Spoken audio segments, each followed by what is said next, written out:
Matthew 25. Neno linasema,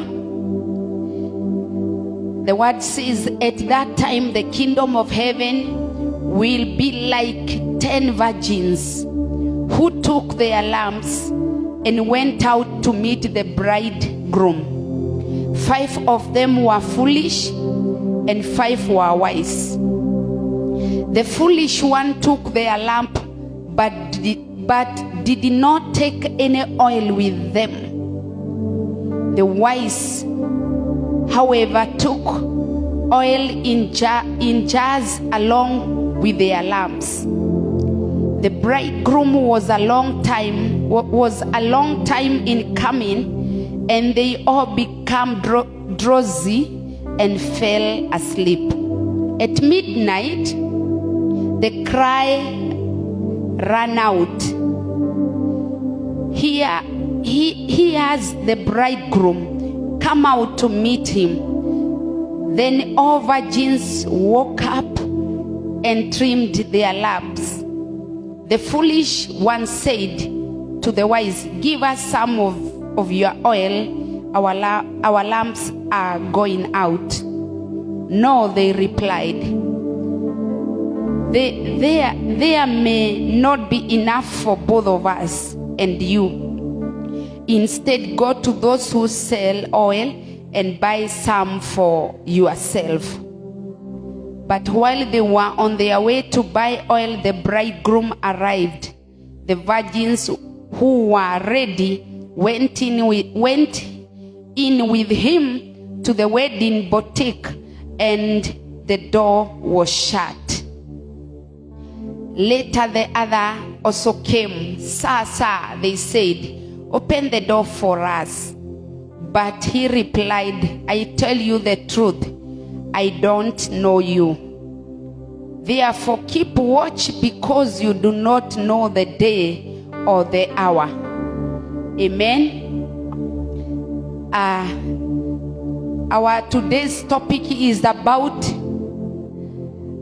oil crisis. Niongee kuhusu mafuta, upungufu wa mafuta. Tunaweza keti chini by the grace of God. Nitaanza na kusema every person to be responsible for his or her own spiritual condition. Kila mmoja akuwe makini kwa kuangalia maisha yake ya rohoni. Jambo lingine, use well what God has entrusted you with. Biblia inasema these were 10 virgins. Kwa hivyo inasema 10 of them were ready with the groom. They were ready. And that's why they came to the invitation where they were invited. But 5, Biblia imesema they were foolish. They took their lamps, but they didn't mind if the groom delays, what will happen. The wedding day represents the coming of Jesus Christ. So kulipofika midnight, taa ikaanza kuzimika ya wale 5. Na huko nje walikuwa wanasikia kelele, amekuja, anakuja. Taa zao zikaanza kuzimika. Sasa ni kama vile huwa tuko kwa kanisa, lakini wewe ukai tayari, unataka kutegemea mwingine akusaidie. Napenda hawa wadada walisema, yetu haiwezi ikatutosha sisi na iwatoshe nyinyi. Endeni nje mukatafute wale huwa wanauza, mukanunue. Inamaanisha walikuwa na pesa, but hiyo pesa wangetumia kabla ya wao washinde wakitoka. Hiyo ni carelessness ya kiroho. Umeokoka, unasikia kabisa uko tayari kukutana na Mungu, lakini haumakiniki kuangalia mafuta yako. Ninaposema oil crisis, ni kwa sababu mafuta ikipungua, mafuta ya Mungu ikipungua kwa spiriti yako, kuna some levels za kiroho ama mambo ingine itakuwa ni kawaida. Ni vizuri kukuwa mindful, na ninataka tuangalie vifaa vyote ambavyo vinatumia mafuta. Iwe ni mafuta ya kupika, iwe ni mafuta ya taa. Mafuta ikikuwa kidogo ya taa tu itazimika. Taa iko. Na ninataka tujiangalie taa, tuone ni ile gift Mungu ametupatia. Lakini ni wewe ukue makini kuangalia isizimike. Kwa hivyo wakati itazimika, kitu ya kwanza uta experience ni darkness. Kwa sababu kazi ya taa ni iongezwe mafuta iwake. Mili yetu ni hekalo la Mungu, na kazi yetu ni kukua careful na kile Mungu ameweka ndani yetu isizimike. Kazi ya adui anatakanga izimike, ukue careless. So ati groom alikuja at a time they never expected, na hiyo ina represent the time Jesus will come, unexpected time which we don't know. Sahi tukiangalia mambo, maybe tunaangalia dunia, tunasema tuna define, tunasema kuna hii na hii haijafanyika kwa Bible, wacha tuigojee, bado nitaendelea, nitakomaa vizuri. But hatujui venye Yesu Kristo atarudi. So the other five were prepared. Walikuwa wanajua he can come now, if not now, maybe tomorrow in the morning, or at the middle of the night, or some few minutes to morning, or before noon, before midnight. So they were prepared. They carried their lamp along with their oil jugs. Ati in case ikiisha naongeza. Na ndio maana Mungu anataka tukue prepared, na tupende Roho Mtakatifu kumkaribia, kumuita katika maisha yetu. Saa hii watu wameokoka but careless. Wako na carelessness. It's like nimeokoka but ninagojeanga ndugu fulani aniombe, dada fulani aniombe, mama yangu aniendee kanisa, bwana yangu anisimamie kimaombi, ama bibi yangu anisimamie kimaombi. Lakini tujue sisi zote tumepewa kila mtu mwito wake, na mwenye shamba wakati atakuja kuangalia kama ile kazi alikupatia uliikamilisha. Na kila mtu atahukumiwa na ile kazi alipewa, ikiwa ni ya kuombea watu, ikiwa ni ya kuimba, ikiwa ni ya kuhubiri kama hivi na hubiri. Nitaulizwa tu, mbona ulishindwa kufika? Najua saa zingine tunakuanga na excuses. Tunashindwa juu ya hivi Mungu, juu ya hivi Mungu. Our relationship with God must be our own. Wakati tunatumikia Mungu na tuko na uhusiano na Mungu, unafaa ukue wetu. Tusiserve ni kama we are serving on behalf of anybody. We serve as our own. Serving God ikue kitu yetu. Tunafaa ku-own God in our lives. Tunafaa kujua ya kwamba any gift God has given me, it is mine. Wakati uko na Mungu unasema he is my God. Wakati unaenda kanisani, you don't go to church because pastor is preaching. You feel like going because you feel you need to hear the word of God. You feel like going if you are a singer because you feel you should be singing.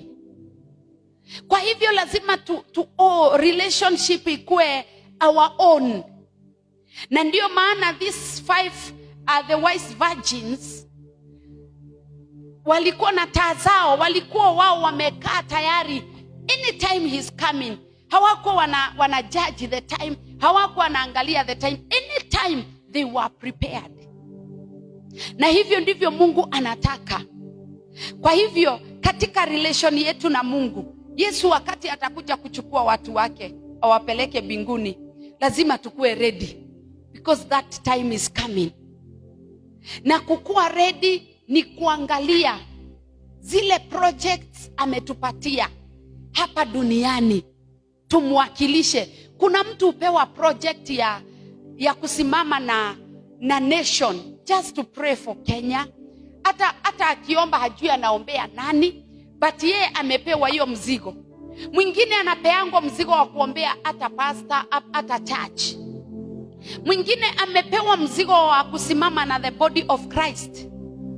Mwingine anapewa mzigo, unajua kukua usher, it is a call. Sio kitu tu unajipata, it is a call. Kwa hivyo siku ya leo, wacheni tuangalie our spiritual condition na tukue careful nazo. Tusikue watu wa msisimuko spiritual. Ati ya kwamba I love God but I don't care the way I live with him. Lazima tukue watu mindful and careful. Ati ya kwamba I love God but this is the conditions on how I should live with my God. I love God and I mind about my talking. I mind about my ways. I mind about the way I approach even God. Ndio maana tunaonyeshwa mafuta ikiishia mtu. Unaweza kuwa umeokoka lakini hakuna mafuta, unajua utakuwa dry. Unaona wakati unaendesha gari, unaendanga ukimonitor, hii mafuta itanifikisha. Ukipika chakula mafuta less, hiyo sukuma itakuwa very tasteless. Unaweza ikula tu, lakini kwa sababu mafuta haikukava mahali ilikuwa ikava, utasema utakula juu ya shida. Kuna wakati hata katika maisha yetu tunakuanga tasteless. Tuko before God but tasteless. Because wakati mafuta ya Mungu iko ndani yetu tutapata revelation. Na ni vizuri kudwell in the presence of God at all time. When you are feeling or not feeling like. Unaenda tu namwambia, Lord, I come to you because I need you. The more you draw near to God, the more he feels you. Anaku feel with his power. He fills you with his power. He anoints you. Na ndio maana unaona the people I like quoting David, because this is the man who used to pray in his difficulties. He could go to God and say, God, you are my good shepherd. You lead me where there is a green pasture. You have anointed me with the oil. My cup is running over. Surely your goodness and mercies, it shall follow me all the days of my life. And I will dwell in your house forever and ever. This man is talking to himself. And he was charging his spirit. Wakati unacharge your spirit, the Holy Spirit comes into your dry areas. Because wakati kuko na shida, that is the time you can give up, and that is the time you can be desperate. So what happens wakati oil hai run over? Kutakuwa na cracks in the spirit. Kutakuwa na nuts ambazo zinagongana in the spirit, uta feel pain. But kama kuna oil, ndio maana gari inaangaliango mpaka kwa miguu lazima kukue oil. Hata yenye imewekwa ya kwenda kwa system, ndio isiende ikijam kwa barabara. Hata katika maisha yetu lazima kukue that oil yenye ita keep our lamp burning 24 hours. Unajua kama the groom kama angechelewa akuje waone kumekucha, ingekuwa afadhali, because maduka zote zilikuwa karibu, zilikuwa zimefunguliwa. But imagine at midnight ukibisha milango ya watu, before huyu mtu ajikokote na mausingizi zake, na before ajikokote aulize ni nani huyo. juu hawezi fungulia anybody. Wengine maybe walienda kwingine wakabisha, wakaambiwa saa hii wasiuzi, na mahali walipata kama bwana harusi ameingia na mlango umefungwa. Na walipoenda kuitana, kwa sababu kuna wakati tunafikiria ati the grace of God itakuwa sufficient all through. Walienda kuitana na yule aliyejibu ni groom. Akasema, me I don't know you. Ile harusi ndani ikaendelea na wao wakiwa wamefungiwa nje. Mungu atusaidie ya kwamba mataa za roho zetu zikuwe zinawaka. Every time uangalie ni nini inaweza zima hii mafuta, ama kwa nini huna time ya kurecharge ama kuongezea taa yako mafuta. Na njia moja ya kuongeza mafuta, it is through praying, reading the word of God, being prepared. Ujue unakaa siku gani. We are living in the end days. Tujue ya kwamba tunakaa these end days, this is what is happening and this is what I should be doing to my spirit. Unajua ya kwamba I need to put more oil by calling God, by calling the presence of God in my life, by hiding myself into the presence of God. Because kuna mambo mingi yenye inaweza kuja and you feel like giving up. But wakati unakaa into the presence of God, unaalika Holy Spirit, unamwambia come and fill me up. And I believe huwezi call Holy Spirit if you are not praying. Ndio maana prayer, ukiangalia ni nini kimekosekana for so many born again people. Yes, we are born again, but we are dry. We are dry because we don't have hope in prayer. Wakati tunaenda tu tunaomba, unaomba hata kama ujui unaomba nini. It is good, it is healthy for our lives. Unaenda tu unaambia God, unaomba. Ile maombi inakusaidia. Kuna some circumstance in your life zenye zitakuja, and you will be able to hold your peace. The reason why Israelite walikuwa wanamama, they were murmuring even before they could cross the Red Sea, it is because they were so dry. They were just leading a filled person, but then they were so dry. Kila kitu kilikuwa kigumu, they were seeing it difficult. But unaona Moses anawaambia, continue moving. The enemies you are seeing, you will see them no more.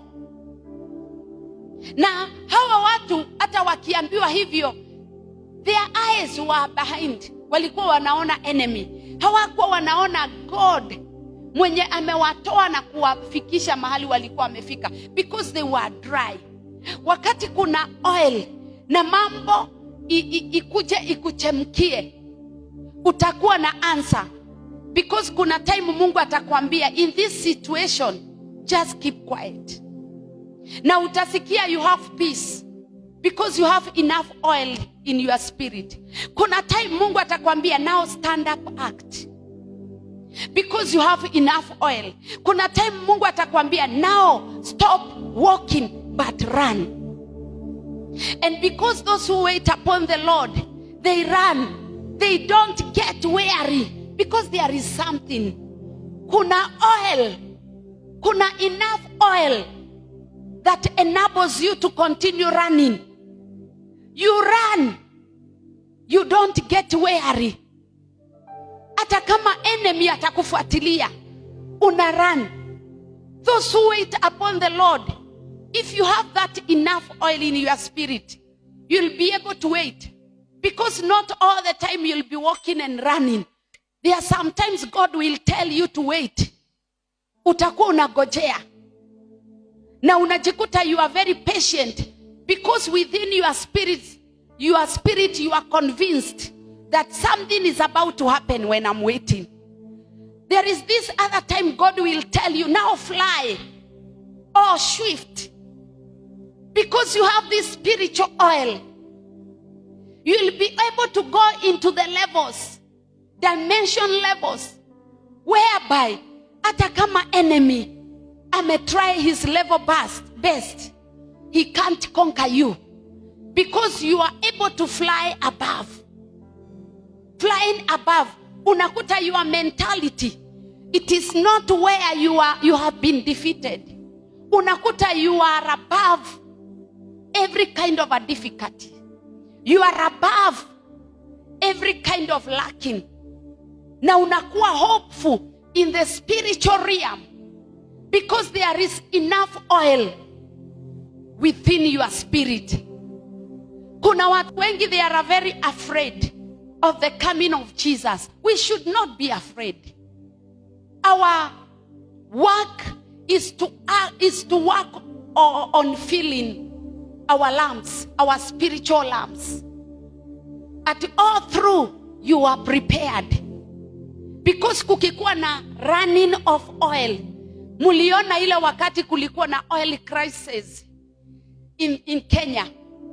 Kulikuwa na jam, vitu zikapanda, mambo mingi, kulikuwa na confusion. Ungeuliza mtu hata kwa nini hajakuja church, angesema nilikosa matatu. Kulikuwa na jam, hata mimi siku moja nilirudi.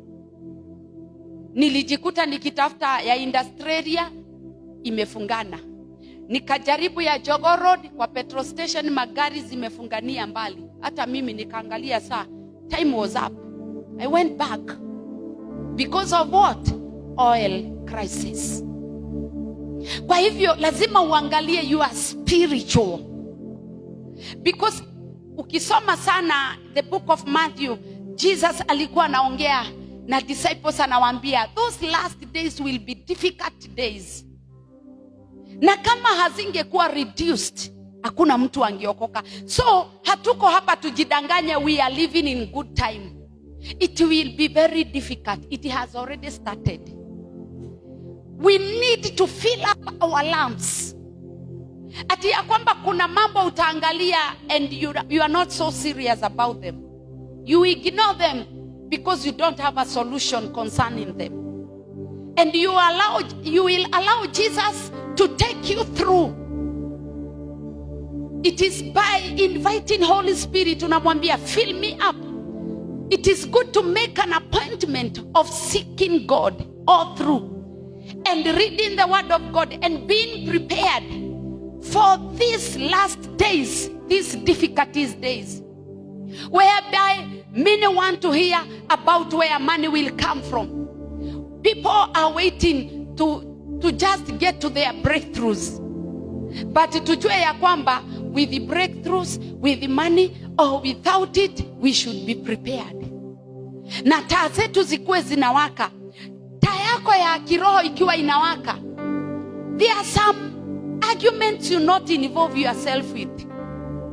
Because you have matured, there is a light. Kuna light in you. Unaweza jua, this argument will bring strife to my spirit. Let me just stop. Kuna mambo mingi wakati uko na taa yako. Unajua taa yako iko na uwezo wa kukuonyesha mahali kuna giza. Because all through kuna mwangaza. So, Biblia inasema, ikafika time before watoke, ujue wote walikuwa wamelala. That is normal to feel tired na kulala because we are human being. But waliamshwa na makelele. Huko nje kukaanza makelele, wakajua he's the one who is coming. Biblia inasema hawa wakaamuka. Unajua ile wokovu ya sijali kama niko sawa ama siko sawa, taa yangu ni hii imezimika. Kwa hivyo kile kilikuwa kinawafanya wakae pamoja na bibi harusi ni taa zao zikuwe zimewaka. Hizo ndizo zilikuwa zinashuhudia hawa watu wako ready. Wakaanza kusema tutoke nje the last minute. Ni kama bwana harusi anaingia, tuko na sherehe, mheshimiwa anakuja, alafu na wewe useme wacha niende nikanunue kitu nimekosa. Hata kiti utakuta. Mlango ukafungwa. Na yule atakayeambia watu hawajui sio mapasta, ni Yesu. Mlango ikifungwa, wengine watamwambia nilikuwa nahubiri kwa jina lako. Lakini Yesu atawaambia sio mimi mlihubiri, hata uko nje umechelewa. Because wale walio wake watakaa wakisubiri, watakaa tayari. Ni heri taa yako izidi kuwaka, ni heri taa yako iendelee kujua unexpected time. Ati kama mwenye nyumba angejua ile saa mwizi anakuja, hangelala. Na hivyo ndivyo mwana wa Mungu atakavyokuja. Hatuambiwi tusilale usingizi normal, spiritual. Tukilala spiritual, tutakuwa ni kama hatujielewi na hatujui ni nini tupaswa tufanye. Ndio maana mambo mengi huwa inaharibika even within the body of Christ, because we are sleeping spiritual. Ni kama hii miaka migumu, ukiangalia from the ancient time ile Mungu alikuwa anaita his people, it was not an easy time, it was the hardest time. Alikuwa na deliver from the bondages, alafu alikuwa na watembeza. It was not an easy journeys zenye walikuwa naenda, but hawa watu Mungu aliwarequire wakuwe very positive with him. And being positive with God ni ile your spiritual lamp ikuwe inawaka.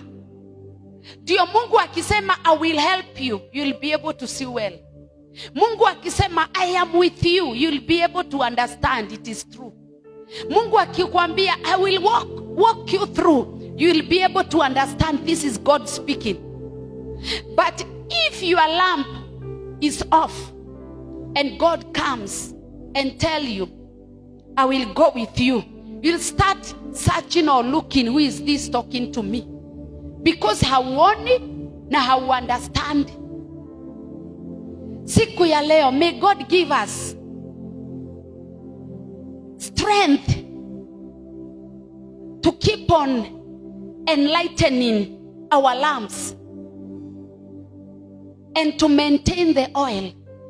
Na ndio maana every day ukiamuka unafaa mwambie Holy Spirit, come and fill me into those places you see dryness. Unaona the time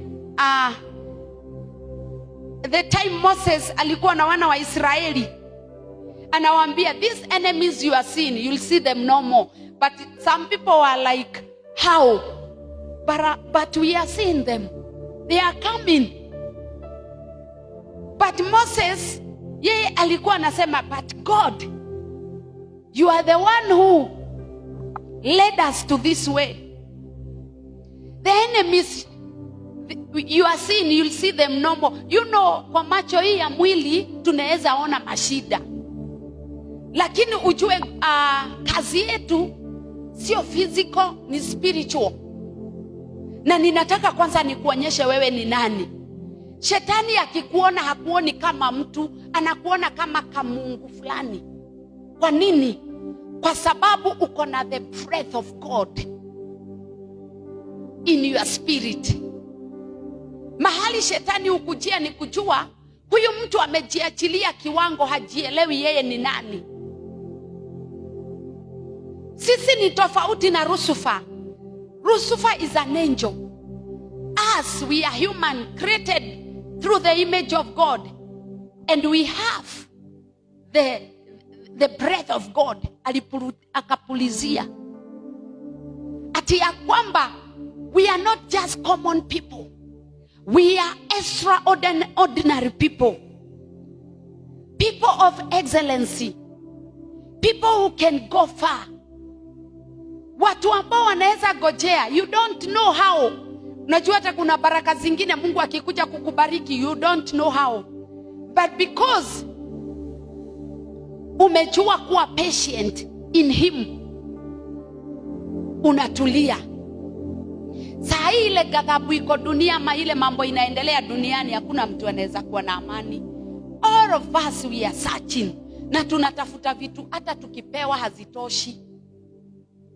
Sijui kama uko na habari, hata upewe nyumba hutosheki. Hata upewe hazitoshi. Ama ni nani leo vitu zimetosha? Anaweza niambia yeye sio muhitaji, yako sawa? Hata upewe ile pesa ya chama, unaanzanga kushtuka, mimi ndio nilikuwa number last. Sasa tena nianze kulipa mpaka another 10 months. Juu number last na number 1 ni kama wako pamoja tu. Haya, nimeshapokea hii pesa ya chama. Sasa kunaingia kauoga. But kama taa zetu zitawaka, hatutakuwa afraid. Hatutakuwa afraid ya challenges ama mambo ile Mungu ametupatia. Hata kuna watu wanafia life because they don't know where they are held into. They are empty in their spirit. No light, no oil. So huyu mtu atakuwa muoga sana. There are people who are wishing if they were not born, because they are looking at this world, wanaona ni kama they don't deserve to be in it. But kama our lamps zitakuwa na oil na tukue na extra, because having your lamp with the oil does not mean you just remain that way. You continue calling, continue seeking, continue looking upon God, continue calling upon God. Na unamwambia, fill me up, fill me up, fill me up, Holy Spirit. There are some battles in your life you are not able to fight mpaka usione. Hata wakati mwingine tunaletewa vision, we need to see those vision clearly. Hujawahi ota ndoto na unasahau? We need to be lightened. Lampu zetu za kiroho zikuwe na mafuta, sio tunaota alafu tunasahau na ni ndoto important. Unasema na leo nimeota kitu important, unajaribu alafu umesahau. Kama spirit zetu zitakuwa awake, taa ikiwaka, your spirit is awake. Hata kitu ikikuja kukugusa hivi utakuwa very sensitive, because uko very much awake.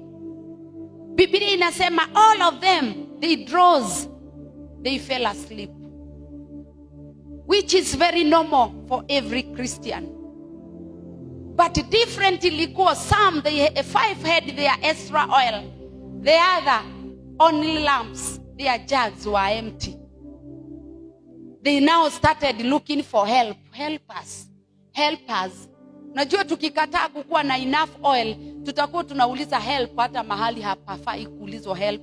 Ati God help me in finance, God help me. Because ukikuwa na enough oil, you speak like somebody who knows where he has come from and where he's going.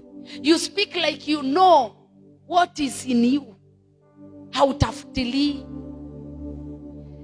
Wakasikia shamra huko nje, they were happy to know that the groom has come. But sasa hata wataona na nini? Jesus will not be missed with the people who their lamps are off. Anataka the people who their lamps are lightened. Alafu tukikuwa lightened, tunajua tunaweza enda dim. Before you go dim, you go seek God. Ask Holy Spirit. Read the word of God. Read the time we are in. It is good also to read the time the ancient our ancestors were. Ukisoma una understand. Unasema, this will happen. It happened to them. This will happen to us. Na sitakubali nikuwe na oil crisis. Church ikikuwa na oil crisis, tutafanya false religious ritual. Tutakuja hapa tukiwa empty, tufanye mambo zetu. Unajua oil ikiwa ndani yako, in fact mpaka behavior yako, do you know, kuvaa kwako ufundishwi. Holy Spirit akiwa ndani, Holy Spirit akiwa kwa watu kwa church.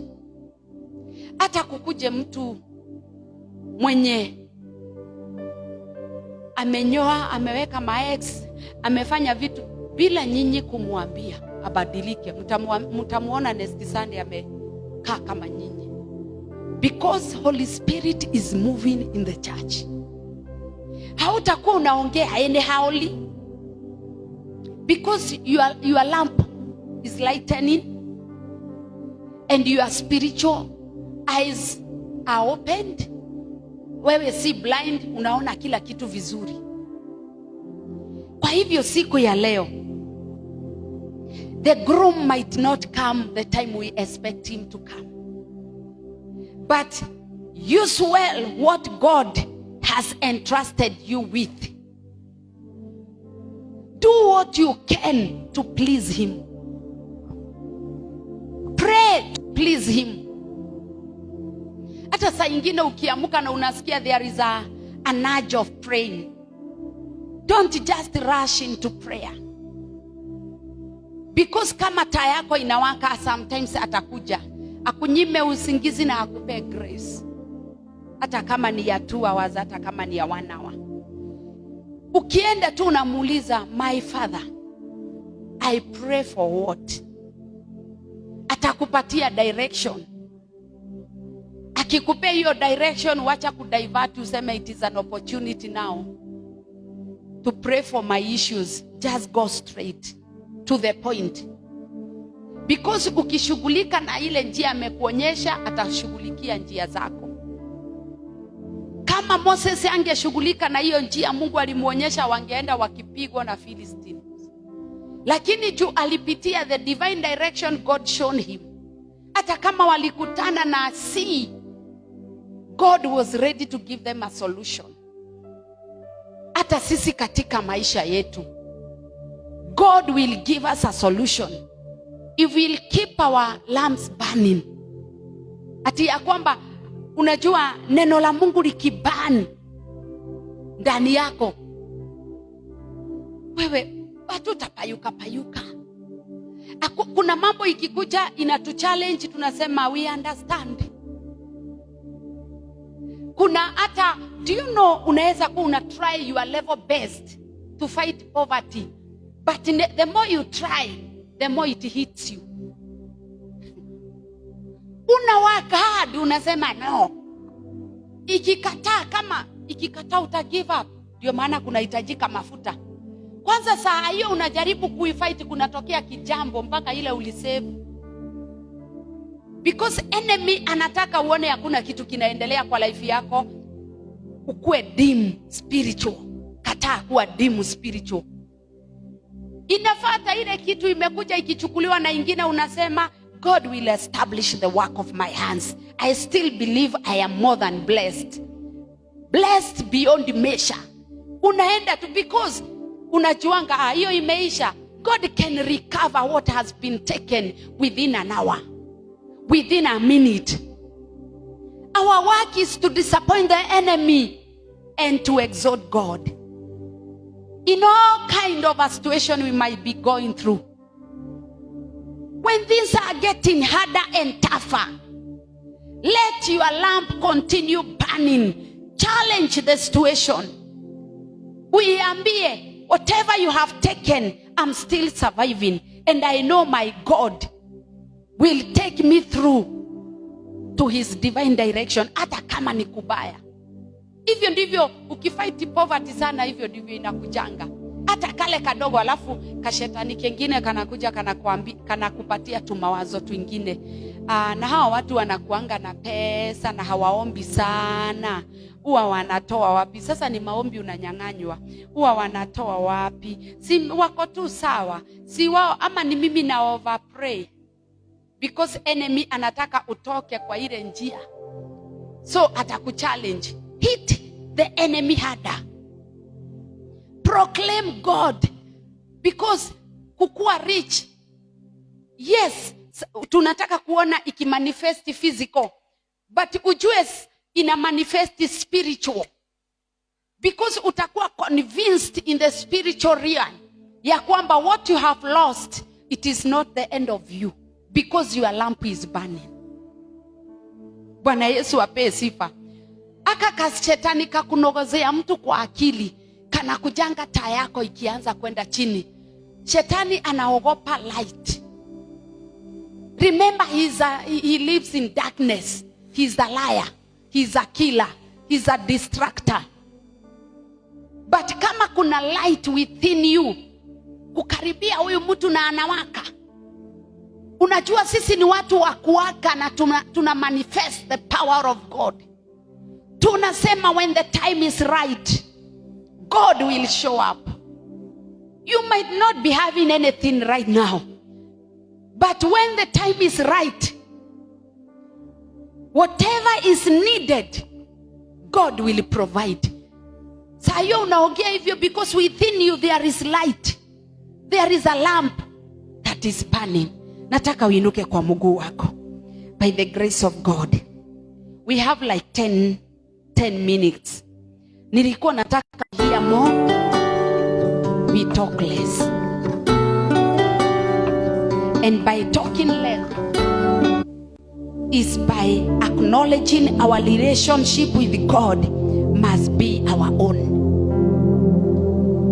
Ati ya kwamba kama unajua ukijihisi wewe unaenda pali, usichallengewe na kile kinakurudisha nyuma. I have experienced that also. Una try hard. Umesha budget hata ka December kanakuja kanachukuliwa kote, unasema hii. Unaweka ingine ya kununua kabati. Unakanyango na hurubaro. Situ ile baro. Kanaenda kakidole kanafungwa. Tu vitu tunafanyika tufanifani. Don't give enemy chance to challenge you. We are sons and daughters of good character, children of God. Na tunayemfuata ni shujaa. Enda tu mbele zake, mwambie Bwana, nimesikia neno lako. Fill me up. Fill me up. Fill me up. Holy Spirit, fill me up. Tell Holy Spirit to fill you up. Fill me up. Holy Spirit, fill me up. Fill me up, Holy Spirit. Where you see dryness, fill me up. Where you see defeat, fill me up. Where you see we are losing, fill me up. Fill us up, Holy Spirit of God. Fill us up, Holy Spirit of God. Tujaze na roho wako. Welcome, Holy Spirit, and fill me up. Fill me up. I want to see you. Welcome, Holy Spirit, and fill me up. Fill me up. I want to see you. Welcome, Holy Spirit, fill me up. Fill me up. Want to see you. Welcome, Holy Spirit, and fill me up. Fill me up. I want to see you. Give life to every dryness. Holy Spirit, give life to our lives, Lord. We want to see you. Visit in our needs. Oh, we want to see you. Welcome, Holy Spirit. We want to see you. We want to see you, Lord.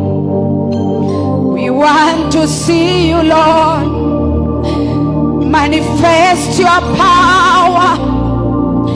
Manifest your glory. We want to see you, Lord. You can give life to the dryness. every kind of a dryness in our lives. Father, give it life. Give it life in the name of Jesus. In the name of Jesus. Where you see dryness in this ministry, Father, we pray that you may give it life. Give it life in the name of Jesus, so that, oh God, we can speak on the wonders that are in your word. In the name of Jesus, tunataka Bwana utujaze. Tujaze Bwana, tujaze Bwana.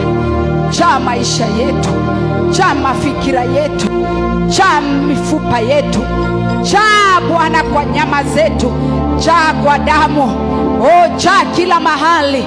Roho wa Bwana karibu, karibu Roho wa Bwana kwa maisha yetu, tukuone, tusaidie.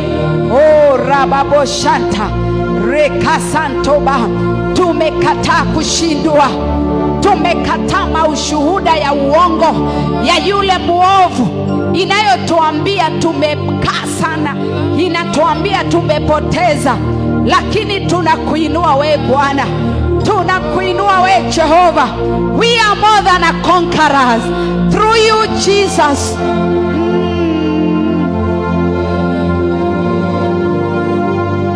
Fill me Holy Spirit, I want to see you, want to see you. Fill me up. Sharababo Santa Rabayanda Reka Santa. Kill every kind of a dryness to receive life, to receive life in our situations. Every kindness, every kind of dryness to receive life through Holy Spirit. Fill us, fill us, fill us. Water every kind of a dryness in our lives. Water us tonight. Oh, Sharababo Santa, Reka Santoba, Rika Santoli Araba, Riko Seketaba, Reka Santoroboza, Reka Santoli Arababoza.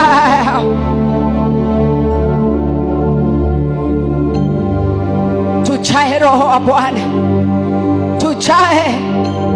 O Sharababo Santa, Rika Santo Rababoza, Shereri Kanto Rababoze.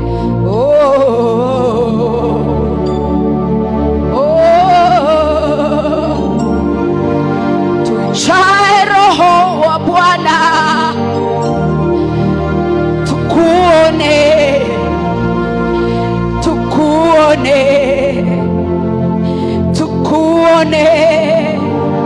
Tujae Roho wa Bwana,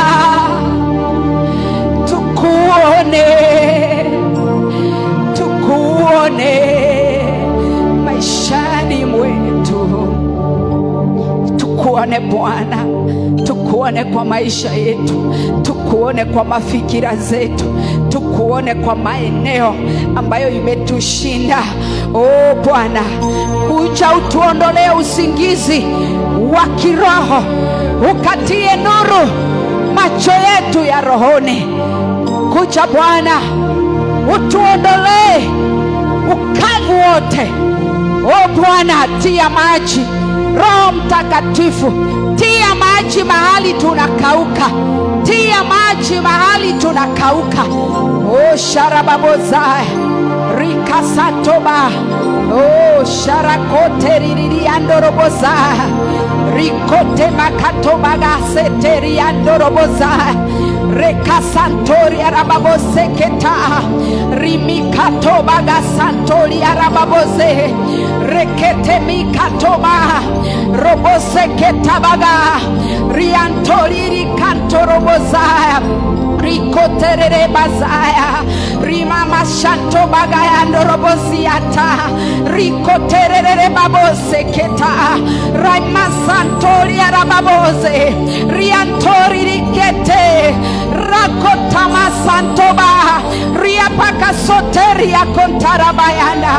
Oh sharababo zeketabaya rikoteria rababo shanta.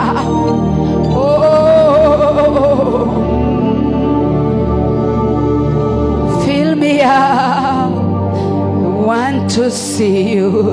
Rika Santo Baga, Rika Santo Raba, Riba Santa Raba, Rika Santa. Fill our children, fill our children, Lord. Fill our children, fill our children, Lord. Fill our husbands, fill our wives, fill youths. Holy Spirit, have your way. Have your way. Have your way. We allow you. We allow you. Oh, we allow you, Holy Spirit. We allow you, Holy Spirit. Oh, Sharababo Santa. Oh, Shantarababo Zeketaba. Reka Santo Baga. Rika Santo Liarababoza. We want to see you, Lord. Fill us, oh God. Ripakatama sitaba, rekasantoba, rikaseteri andorobo shanta. Oh, shalabakota baboza, rikasantobaga, rekasantobaga ando, riantolere bagose keta, rimikata baga andarababoza.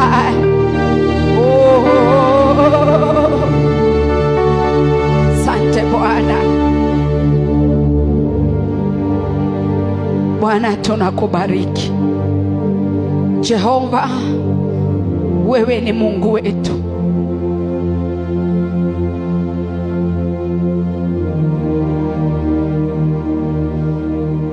Wewe ni Mungu wetu. Ni Mungu unayeweza.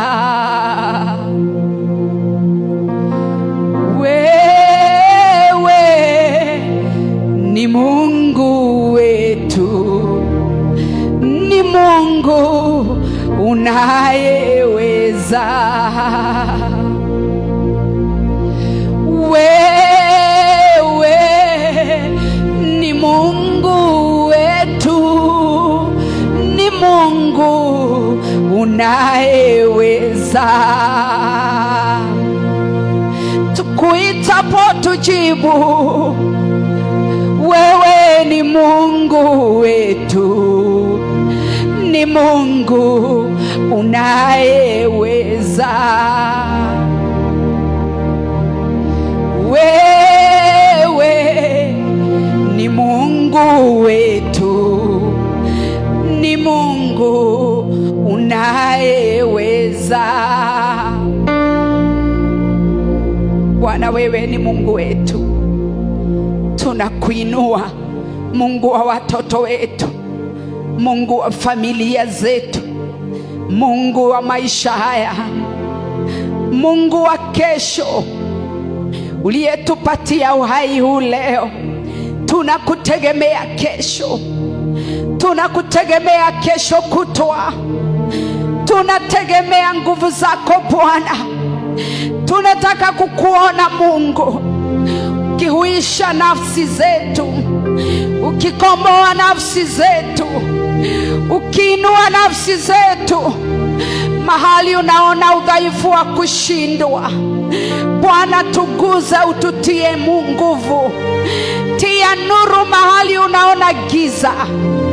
Oh Bwana, tunataka kuona mwangaza na maajabu yaliyo katika neno lako. Guza mahali unaona panahitaji uponyaji. Guza mahali pamelegea. Guza mahali unaona udhaifu. Tuondolee upofu upofu wa imani, upofu wa kiroho. Tuondolee hali ya ukawaida, na Mungu tuongoze. Twajiweka wakfu mikononi mwako. Utusaidie siku ya leo, utuangazie na nuru ya uso wako, tupate kibali mbele zako. Bwana tutawale, Bwana tuinue, kwa sababu wewe ni Mungu. Pokea utukufu, hata heshima, hata tutakapokuinulia dhabihu zetu zikubalike mbele zako, kwa sababu wewe ni Mungu. Na ni katika jina takatifu la Yesu Kristo tumeomba na kuamini. Amen, amen, amen. Tupatie Bwana makofi mazuri.